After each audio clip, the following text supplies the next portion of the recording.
ನಮಸ್ಕಾರ ಸ್ನೇಹಿತರೆ, ಮಾಹಿತಿ ಕನ್ನಡ ಯೂಟ್ಯೂಬ್ ಚಾನಲ್ನ ಮತ್ತೊಂದು ವಿಡಿಯೋಗೆ ಸ್ವಾಗತ.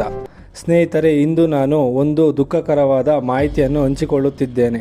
ಹಾಗೆ ಈ ವಿಡಿಯೋದಲ್ಲಿ ನಾನು ಯಾವುದೇ ಧರ್ಮದ ಬಗ್ಗೆ ಮಾತನಾಡುತ್ತಿಲ್ಲ. ದೆಹಲಿಯಲ್ಲಿ ನಡೆದ ಒಂದು ನಿಜವಾದ ಘಟನೆಯನ್ನು ತಿಳಿಸಲಿದ್ದೇನೆ.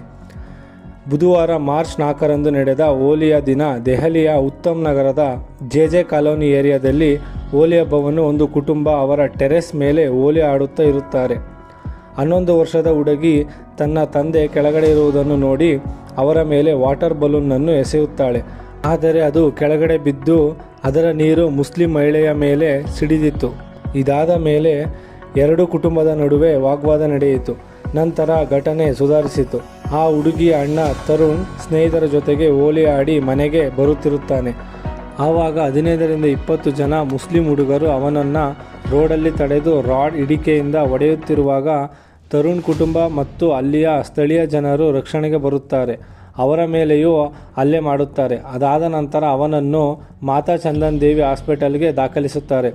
ಅವನು ಟ್ರೀಟ್ಮೆಂಟ್ ಪಡೆಯುವಾಗ ಸಾವನ್ನಪ್ಪಿದ್ದಾನೆ. ಸ್ನೇಹಿತರೆ, ನಮ್ಮ ಮನೆಯ ಹೆಣ್ಣು ಮಕ್ಕಳನ್ನು ಕಾಪಾಡುವುದು ನಮ್ಮ ಜವಾಬ್ದಾರಿ.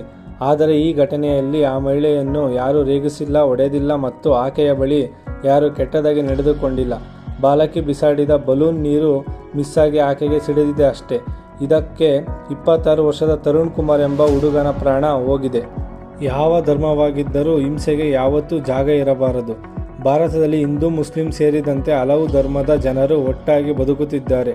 ಹಬ್ಬಗಳು ಜನರನ್ನು ಒಗ್ಗೂಡಿಸಲು ಇರಬೇಕು, ಜಗಳ ಮತ್ತು ದ್ವೇಷ ಹುಟ್ಟಿಸಲು ಅಲ್ಲ.